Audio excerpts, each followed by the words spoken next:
Oke teman-teman, sekarang kita akan mulai untuk developing si beli kursus web page-nya gitu ya, aplikasi beli kursusnya gitu.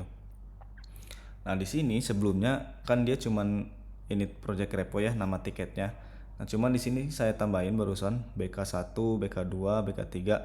Nah, ini tuh biasanya digunakan untuk nanti nama branch pada git-nya gitu. Git strateginya itu kalau misalkan ada fitur misalkan init project repo yaitu BK1, BK2-nya itu crude product. Jadi itu untuk nge-track si fitur-fiturnya atau si branch-branchnya biar lebih memudahkan. Contohnya kayak ini tiketnya itu BK1.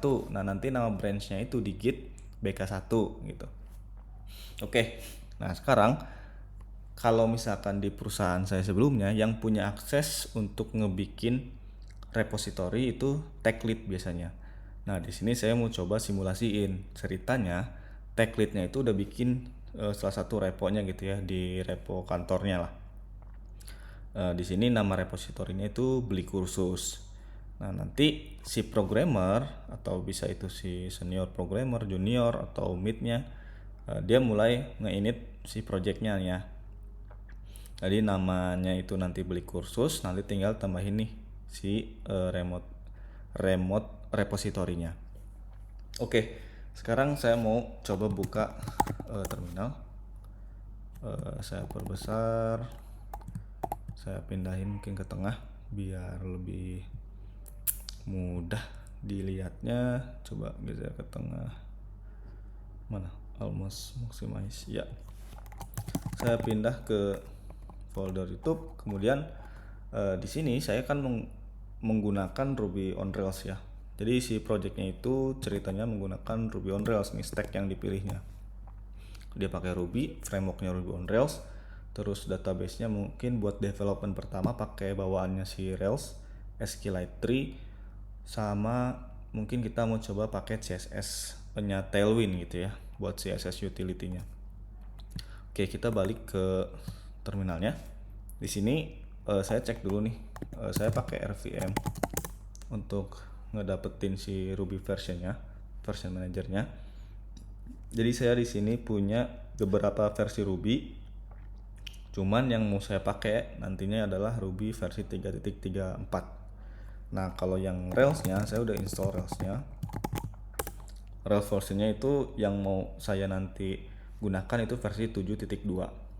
Nah, jadi per tanggal 17 Agustus ini saya nanti akan bikin proyeknya pakai Rails versi 7.2 dan Ruby-nya Ruby 3.34. Oke, sekarang kita langsung aja bikin si aplikasinya kita. Kita init projectnya gitu ya.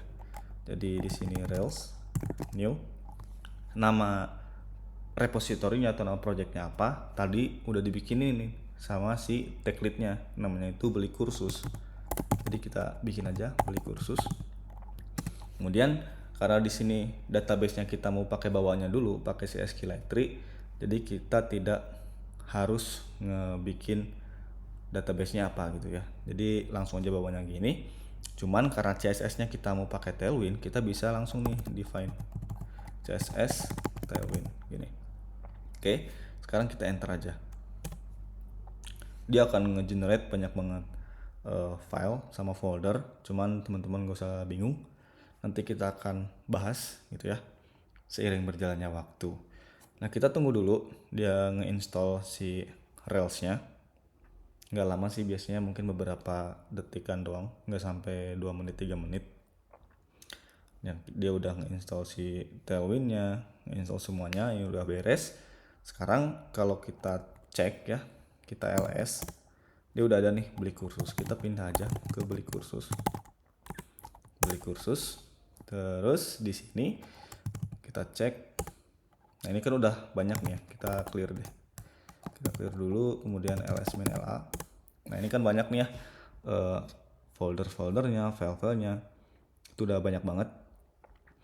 Kita nggak usah bingung, nanti kita bakal banyak fokusnya di folder app di sini. Buat detail dari masing-masing foldernya untuk apa, nanti akan saya coba jelasin bertahap. Kalau teman-teman mau cek langsung ke dokumentasi Ruby on Rails-nya juga lengkap di sana.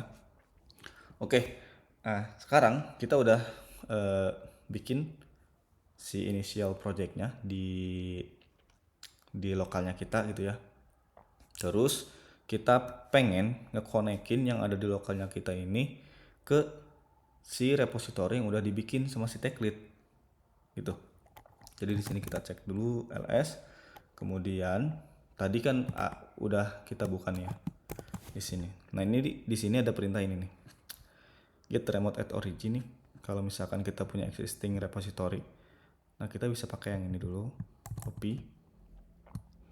Kemudian di sini kita kan kalau misalkan kita cek git status itu banyak banget ya. Nah kita di sini bikin aja, yaitu untuk initnya kita pakai main branch-nya aja nggak apa-apa. Jadi di sini kita git add, terus git commit min initial project gitu ya, project beli kursus kayak gini, kita enter. Nah dia jadi udah nge-commit semua. Kemudian sekarang kita tinggal konekin ke repository yang di remote gitu, git remote at origin, enter. Oke, ini udah ada nih ya, berarti git remote version, salah, git remote minv. Nah ini udah ada, berarti sekarang kita tinggal nge-push aja nih, git push, atau saya punya alias kita bisa pakai gg push kayak gini. Nah ini kan berarti harusnya udah ke push ke si remote repositoriesnya. Kalau kita buka di sini kita refresh, sekarang udah ada nih. Nah, oke udah ada. Terus karena ini udah ada, sekarang kita mau coba ganti si readme-nya gitu ya. Kita readme-nya kita coba ganti. Nah ini kita geser dulu ke sini. Oke, nah ini udah ada. Terus kita coba bikin branch.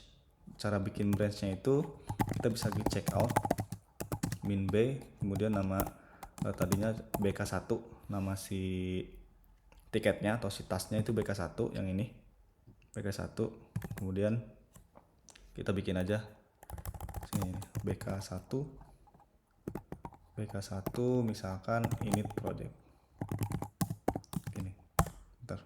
Nah jadi dengan kita bikin branch baru itu tuh nanti akan kita push juga nih ke si repositorinya gitu ya, akan kita push ke si repositorinya. Kemudian nanti dari repository itu kita bikin pull request yang akan di approve sama teman kita gitu. Oke, jadi di sini kita udah bikin branch baru. Habis kita bikin branch baru, sekarang kita coba buat perubahan nih si branch barunya ya. Sekalian praktek di sini kita coba buka Visual Studio Code aja. Oke. Yes, trust. Kemudian kita perbesar. Nah ini kan file-filenya banyak ya. Terus kalau misalkan kita coba buka nih ya, kita buka salah satu file yaitu readme. Kita buka lewat sini aja ya. Sini kemudian kita pilih filenya ada readme. Nah kalau kita misalkan pakai perintah command Z nih ya, dia ngebuka si terminal. Ini kan ada di, ini tuh lagi ada di branchnya si bk1 init project nih, bk1 init project. Nah di bk1 init project ini kita mau ngubah si readme-nya. Kita coba ubah ya. Jadi dari readme ini saya coba perbesar. Nah saya close dulu, kita coba ubah. Jadi kita hapus dulu ke atas, kita ubah di sini. Misalkan nama aplikasinya adalah beli kursus app, web app aja gitu ya. Nah kita ubah si readme-nya di branch bk1 init project di sini. Kemudian kalau misalkan kita tambahkan ya git add terus git status, ini kan berarti udah ke modified ya si readme-nya. Terus kita tambahin lagi di git commit gc min misalkan namanya itu apa ya, bk1 ya, bk1. Kemudian kita titik 2, terus kita di sini mau ngedeskripsiin apa yang diubah nih, update readme gini, enter. Nah, ini berarti udah kita commit message-nya. Nah, fungsi dari menggunakan si branching ini, kalau misalkan kita sekarang lagi di branch yang BK init project, terus kita pindah ke branch yang main gitu ya, caranya adalah get co atau git checkout gitu ya, git checkout, nama branchnya apa, main utama gitu ya.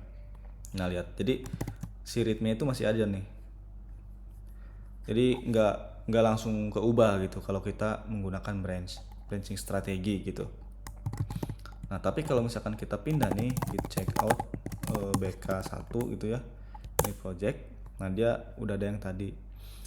Nah, sekarang sekalian saya mau coba praktek nge-push atau bikin pull request gitu ya. Jadi kita tinggal git push aja, git push gitu, enter. Coba ini ada kesalahan, has no upstream. Ya, kita coba untuk git push. Nah, sekarang kalau kita buka repositorinya yang di repository ini, kalau kita refresh, nah sekarang di pull request ada nih satu harusnya nih. Nah ya, git pull request, dia ngebikin create a pull request di sini. Kita buka, ini dia. Di sini update readme, kita mengubah, kita tulis aja update readme. Terus kita create pull request. Nah, nanti si pull request ini ada di sini nih ya. Misalkan ini repositorinya, beli kursus, kemudian kita pindah ke pull request. Nah, di pull request ini nanti akan dilihat nih sama teman-teman timnya kita nih. Kita bisa buka, terus dia ada update readme, kemudian dia juga ada file changes-nya apa di sini. Yang tadinya readme default, terus kita ubah jadi beli kursus web app. Gini. Ini bisa diabaikan aja dulu, nggak apa-apa. Terus di sini kita langsung merge aja. Jadi mungkin nanti tag lead kalian udah nge-approve, kalau udah nge-approve bisa di merge sama si tag leadnya ya.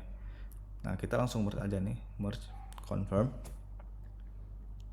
Nah, sesudah di confirm, di merge gitu ya, kan dia sekarang udah berubah jadi merge. Kalau teman-teman sekarang pindah ke code-nya di sini, sekarang di readme itu udah keubah nih. Nah, sekarang kita balik ke repository lokalnya kita nih. Nah, kita sebagai programmernya nih, kan yang tadi udah di merge ke main ya. Kalau sekarang kita pindah ke main, git checkout main, dia masih ada nih di sini. Kenapa masih ada gitu? Karena kita itu belum ngedapetin yang terbaru dari si remote repository-nya. Cara ngedapetinnya, kita tinggal git pull. Nah, udah dapet gitu ya. Oke, gitu stepnya. Jadi nanti dari sini kita akan lanjut. Terus ini berarti init project repo-nya udah. Habis itu kita baru akan ini berarti dia udah ke in review, ceritanya tadi udah di review, terus juga udah oke, berarti udah ready to deploy. Nah, nextnya kita akan lanjut untuk CRUD product gitu ya. Nanti mungkin yang ini akan digeser ke in development. Oke, segitu dulu, stay tune terus.